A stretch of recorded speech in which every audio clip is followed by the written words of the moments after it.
Pol science analyse channel पर आपका स्वागत है। गाइस, भारत का संविधान एक धर्मनिरपेक्ष राज्य है।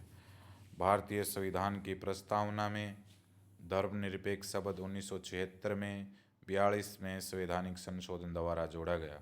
पंथ निरपेक्ष का मतलब धर्म विहीन या धर्म विरोधी नहीं है, बल्कि पंथ निरपेक्ष का मतलब है कि राज्य सभी धर्मों को बिना किसी भेदभाव के समान संरक्षण देगा तथा किसी भी धर्म को राष्ट्रीय धर्म या राज धर्म के रूप में मान्यता नहीं देगा।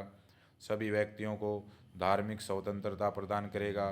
धार्मिक स्वतंत्रता में देश के सभी नागरिकों को धर्म के प्रति अपनी पूजा अर्चना, धर्म का प्रचार प्रसार, धर्म परिवर्तन करने का आदि का अधिकार प्रदान किया गया है।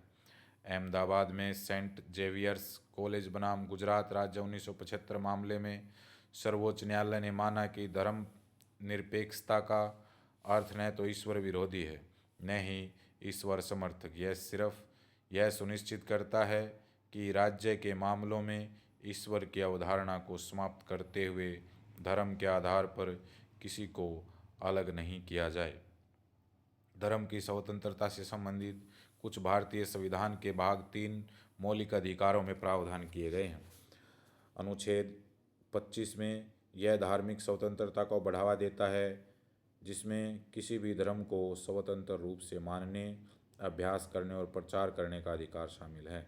अनुच्छेद 26 यह धार्मिक मामलों के प्रबंधन की स्वतंत्रता देता है। अनुच्छेद 27 यह किसी धर्म के विचार प्रचार के लिए करों के भुगतान के रूप में स्वतंत्रता निर्धारित करता है। अनुच्छेद 28 यह कुछ शैक्षणिक संस्थानों में धार्मिक शिक्षा अथवा धार्मिक पूजा में उपस्थित होने की स्वतंत्रता देता है। तो ये भारत एक धर्मनिरपेक्ष या पंथ निरपेक्ष राज्य है, जिसमें कोई किसी भी धर्म को मान सकता है, किसी भी धर्म का प्रचार प्रसार कर सकता है, किसी भी धर्म की पूजा अर्चना कर सकता है, किसी भी धर्म के बढ़ावे के लिए चंदा प्रोत्साहन कर सकता है। भारत में कोई राष्ट्रीय धर्म नहीं है।